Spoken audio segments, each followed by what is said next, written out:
वेदन उठल्यापासूनच आज सकाळपासून किरकिर किरकिर करत होता.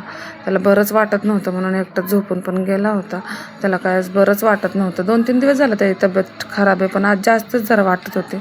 म्हणून म्हटलं की आहे ना, आज त्याला पहिलं पटकन दवाखान्यात घेऊन जावं, कारण की दवाखान्यात एकदा घेऊन गेल्यानंतर मग जरा डॉक्टर काय सांगतील त्याच्यावर आपण म्हणजे हे करता येईल, त्याला काय होतं आहे काय नाही असं बघता येईल.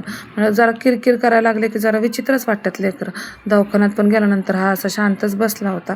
रोज मस्ती करणारा पोरगा असं झाल्यानंतर एक वेगळंच हे होतं. आणि दवाखान्यामध्ये पण पेशंट चालू होते. मग वेदांचा नंबर आला. मी त्यांना म्हटलं की खालीच चेकअप करा, कारण की स्ट्रेचरवर नको. स्ट्रेचरवर केलं म्हणजे वरती चेकअप केलं बेडवर की मग भरपूर पेशंट असतात तिकडचे म्हणून त्याला खालीच चेकअप करायला लावलं. तर शांतपणे असं बसला होता निवांत डॉक्टरसोबत चेकअप करताना. थोडंसं डॉक्टरने सांगितलं त्याला असं बाहेरचं व्हायरल इन्फेक्शन झालं आहे म्हणून. तर घरी आले, सिद्धांना पण शाळेत येता येता घेऊन आले.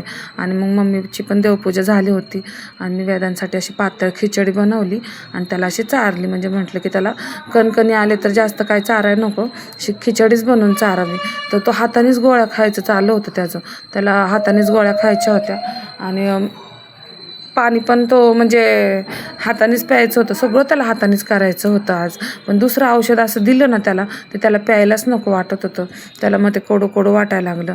मग आहे ना, पहिलं औषध त्याने हाताने पिऊन घेतलं, गोळी हाताने खाऊन घेतली. आता सगळ्याच औषधं बघून बघून त्याला पण असं वाटतंय की हा मी खाऊ शकतो.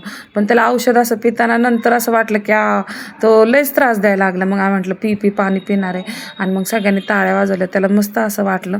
आणि मग घरातली कामं करायला सुरुवात केली. मग घरात पण भरपूर कामं अशी पडली होती. त्याच्या नादामध्ये सगळं काम तसंच पेंडिंग पडलं होतं. पटकन काम करून घेतलं आणि मग त्याला जरा झोपी घातलं. झोपी घातल्यानंतर तो उठला तेव्हा त्याला फ्रेश वाटायला लागलं. मग थोडंसं मस्ती करायला लागला.